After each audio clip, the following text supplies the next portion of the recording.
Hello everyone, this is Witt with PragerU. Today we are joined by Douglas Murray, who is the author of The Strange Death of Europe. How are you doing today? Very good, thank you. And you are filming a video today. Yes, that's right, filming a video for PragerU. Yeah, could you give us a little rundown about what that's about? It's Sneak peek. it's basically about my most recent book, The Strange Death of Europe, Immigration, Identity and Islam, and about the massive events that are going on across the continent that I'm from. Mm-hmm. And so how do you see America paralleled to what's going on in Europe right now? One of the things that's most interesting is I keep on getting American readers writing to me saying this is about us as well, isn't it? And you know, it is. It's Europe is going through a massive crisis at the moment, but the debates we are sort of having to live through are very similar to the ones that you're having to go through here. A lot of questions that we all need to be thinking about and addressing, and we just, in my view, are further down the road in Europe on some of these questions than you are here. Mm-hmm. How do you go about stopping this mass immigration? Well, it's not easy. The first thing is, though, is that you have to make a clear distinction between things that are legal and things that are illegal. There is a massive attempt to erase that matter, as if there's a borderline there that should be blurred. And you know, the difference between what is legal and what is illegal is about the biggest difference you can get in a nation's life. Yeah. And so that's just one thing. But there's a whole set of practical suggestions I give in the book of how to slow it down at the very least. Governments, by the way, always say things like, you know, there's nothing we can do. It's what I describe as the fatalistic final stage. They say, you know, this is globalization. There's nothing you can do. People come. And I think this is a terrible, terrible mistake as well as being untrue. And don't forget, by the way, these are the same governments very often that claim that they can arrange what the temperature is going to be in the year 2100. Okay, so don't believe people when they say that. Yeah. Well, there's always something that you can do about immigration. More border security. Do you believe in a wall? Do you think that could be something that could work? Look, if it's necessary, then yes. If there's no other way, then yes. People, by the way, there's this constant theme at the moment, particularly the left does this thing of saying, the anti-borders movement on the left says, you know, they're always saying, like, build bridges, not walls. Is the dumbest line I've heard against some really stiff competition in recent years. And that line, it's either bridges or walls.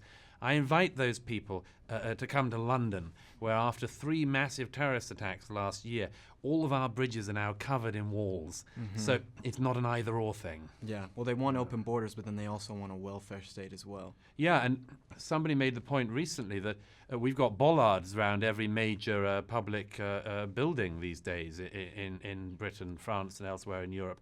I think it was Mark Stein said, well, how about just making a really big set of bollards, i.e. a border around the outside, instead of just keeping on bollarding in everything inside the country, you know? There's an idea. Yeah. Speaking of walls, though, and you know, our current administration in America, they want to build a wall.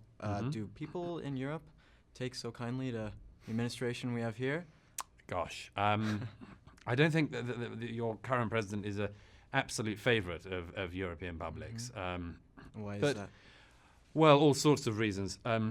But, you know, by the way, I mean, it's not entirely new. I mean, although I think, you know, the European publics would have voted Obama for life, pretty much, his predecessor was, I think, at least equally hated. I remember the protests against George W. Bush when he came to London.